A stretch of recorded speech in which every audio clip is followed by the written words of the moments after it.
C'est une des lois les plus emblématiques de notre pays dont on fête plutôt les 105 ans assez discrètement depuis le 9 décembre dernier, la loi de séparation des églises et de l'État de 1905, un anniversaire, oui, assez somme toute discret, tandis que l'actualité devient à nouveau brûlante alors que ressurgissent les débats, les inquiétudes, les invectives, les suspicions sur la place des religions dans l'espace public. Alors comment les grands principes de la laïcité se sont-ils inscrits et s'inscrivent aujourd'hui encore concrètement, voire physiquement, architecturalement dans le paysage? Nous poserons la question aujourd'hui pour essayer de faire un portrait ce matin de l'islam dans la ville avec nos invités. Deux sont en retard, sans doute déjà les premiers effets du mauvais temps, mais avec nous en studio déjà, Mohamed Telline. Bonjour Mohamed Telline. Bonjour. Alors vous avez de très nombreuses casquettes sur la tête. Vous êtes sociologue, attaché au Centre d'analyse et d'intervention sociologique, le CADIS,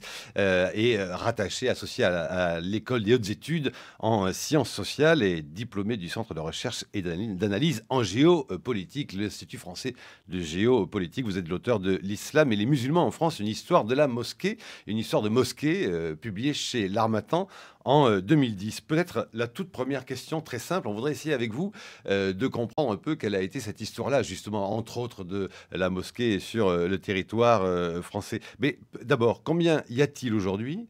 Et vous me direz quelle distinction il faut faire. Combien y a-t-il de lieux de culte musulmans en France, Mohamed Telline? Selon le ministère de l'Intérieur, il doit y avoir un peu plus de 2000 lieux de culte. Le président de la République l'a dit récemment, donc un peu plus de 2000 lieux de culte. Mais qu'est-ce qu'on entend par lieu de culte? Alors voilà. Voilà, c'est ça. Ça peut être une petite salle de quelques mètres carrés, et justement, il y en a beaucoup. Et ça peut être une grande mosquée qui occupe 4000 à 5000 mètres carrés. Donc, la distinction, vraiment dans le sens où on fait la différence, comme on le fait dans les pays d'islam, entre la petite mosquée, la mosquée du vendredi, etc., comme on l'appelle, la mosquée du rassemblement, c'est-à-dire le jama'.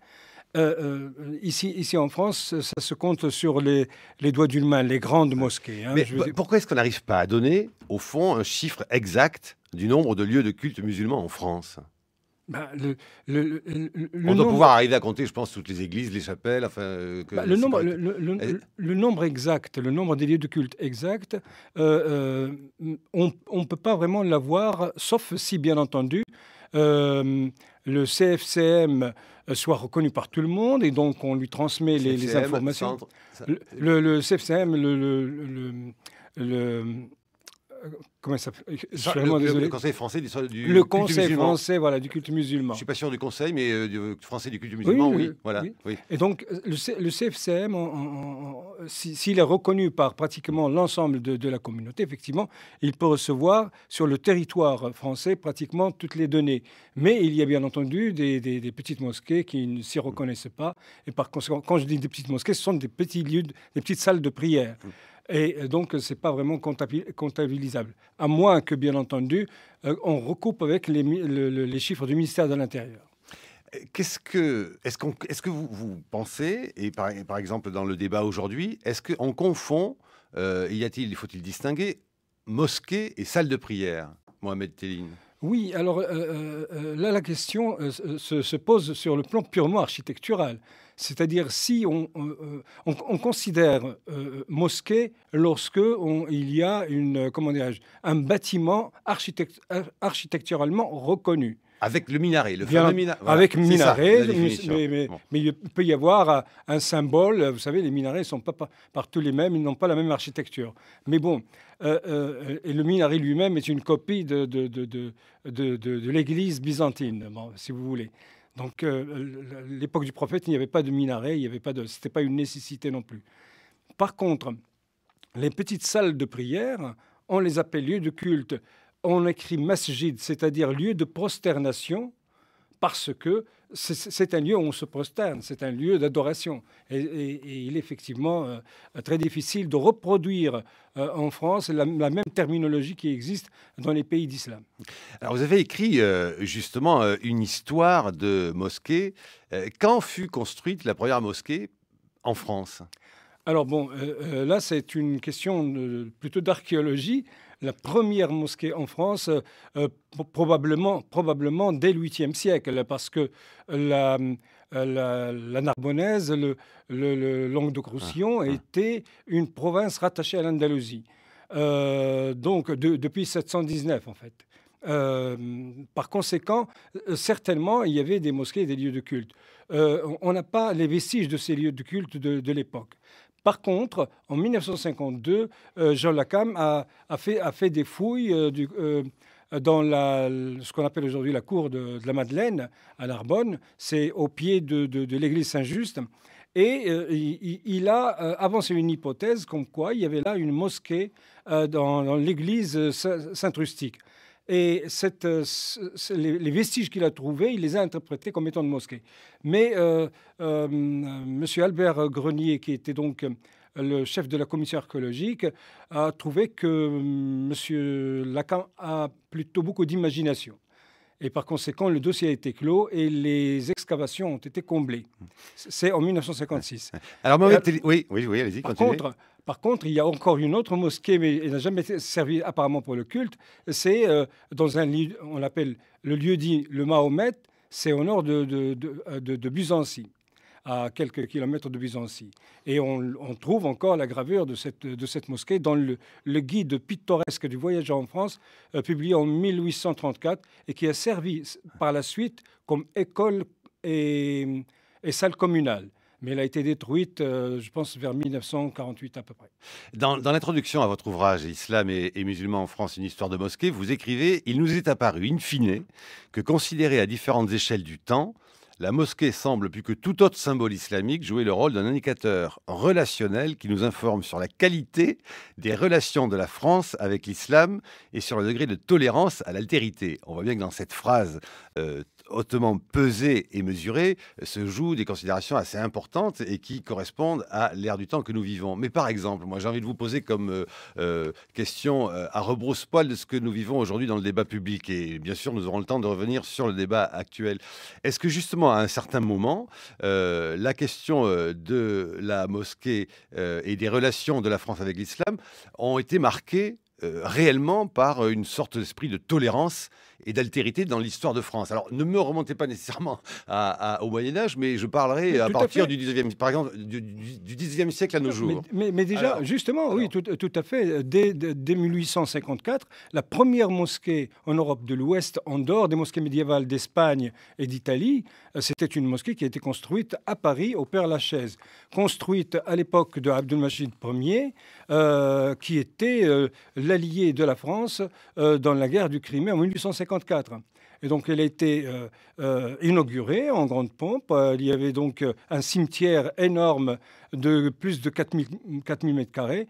Et la mosquée, on ne sait pas si elle a vraiment servi comme lieu de culte, mais en tout cas, elle a servi pour les rituels de toilettage funéraire. Donc, c'est une mosquée, donc il faut rappeler la période, vous dites 1854. 1854. C'est Napoléon III qui décide, tout à fait, qui décide de la construction de cette mosquée. Oui. Oui. Bon, alors si on est complet, qu'on vous lit jusqu'au bout, il faut noter qu'elle a été détruite, cette mosquée, mosquée, a été détruite, en 1914. Tout à fait. À nouveau là, un signe des relations compliquées entre l'islam et la République française. Alors, pour quelle raison est-elle détruite en 14 ? D'abord, le prétexte, c'est le délabrement. J'ai fait quand même des recherches à Londres, parce que Londres elle était impliquée dans cette histoire, étant donné que il y a une reine musulmane qui est enterrée là-bas depuis 1858, enterrée donc au Père-Lachaise, dans le carré musulman, ce qu'on appelait le cimetière musulman du Père-Lachaise, à côté de cette mosquée. La mosquée n'existe plus depuis 1914. Pourquoi ?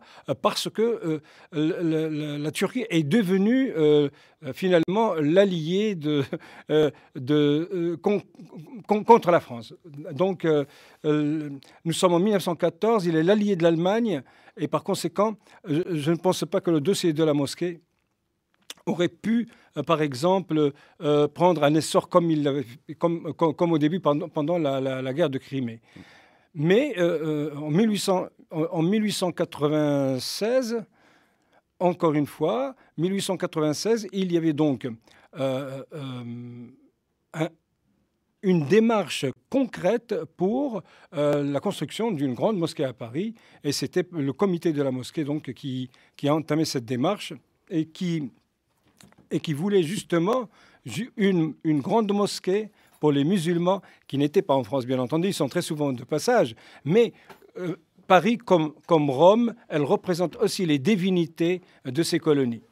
Est-ce que vous avez, par exemple, noté qu'il y a ou pas, et y a-t-il ou pas un débat sur sa question et sur le mot même de mosquée au moment, justement, de la loi de 1905 qui instaure la laïcité et la séparation de l'Église et de l'État dans notre pays, Mohamed Telline? Tout à fait.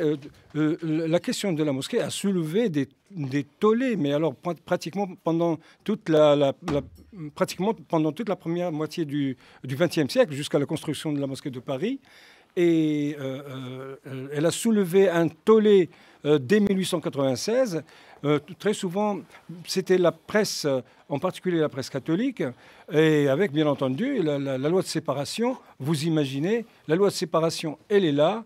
La bataille est rude et on introduit encore en plus une religion exogène, une religion allogène qui est l'islam.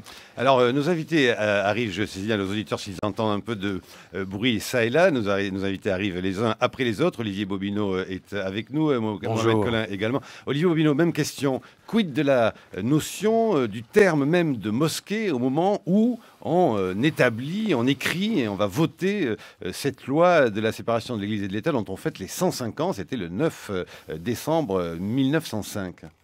Bien, donc là, c'est le sociologue des religions, le scientifique, mais en même temps celui qui conseille de temps à autre le ministère ou des ministères sur les affaires religieuses qui vous parle. Il faut faire état de ce que c'est qu'un culte. Qu'est-ce que c'est qu'un culte? On a une jurisprudence du Conseil d'État. Que nous dit-elle? En schématisant. En schématisant, c'est un ensemble de pratiques, de croyances autour et dans un édifice en vue de louer un saint ou une divinité. 3 mots clés: pratique, croyance. 3 ensembles, disons, de mots importants: pratique, croyance, édifice, saint, divinité. Là-dessus, je vous ai entendu tout à l'heure, en effet, dans le domaine musulman, et notamment dans le cadre de l'islam de France, s'il existe, disons, je préfère parler de tendance musulmane et de musulmans de France. Mais ça sera pour la partie du débat, on aura le temps d'y revenir, bien sûr. On y reviendra. On a affaire à une telle disparité, à une telle homogénéité. On l'a vu comment constituer pour les élections des cadres représentatifs dans le cadre du Conseil français du culte musulman. C'était impossible. On a une telle disparité, mais c'est dû à l'histoire et c'est dû aussi, si vous voulez, au fait que il n'y a pas, contrairement par exemple à la tradition chrétienne ou catholique qui domine, il ne faut pas oublier que la loi elle est faite d'abord pour s'opposer à l'Église catholique. Voilà, elle est en référence évidemment à cette question. Elle est en référence, y compris à la conception du culte. Et puis parce qu'elle devance en plus une baisse, on va dire, un peu de la fréquentation des églises. Alors elle devance en 1905. C'est plus complexe que cela, parce que les chiffres que l'on a des pratiques, notamment en paroisse rurale, si vous voulez, c'est de l'ordre de 42% au lendemain de la Deuxième Guerre mondiale. Non, le vrai échec de la civilisation paroissiale, ce sont les années 80. Je renvoie là au livre de Yves Lambert, par exemple, Dieu change en Bretagne.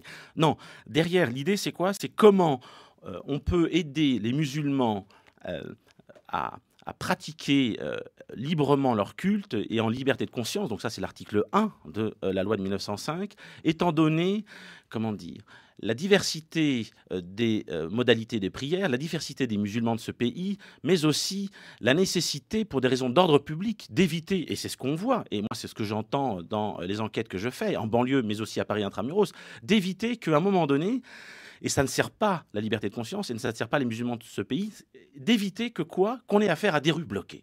Qu'on ait affaire à des rues bloquées à un moment donné, qu'on ait affaire à des prières qui ne font qu'une seule chose, c'est-à-dire engendrer la guerre des peurs religieuses. Déjà, la question de la rue est donc centrale. La question de la rue est capitale.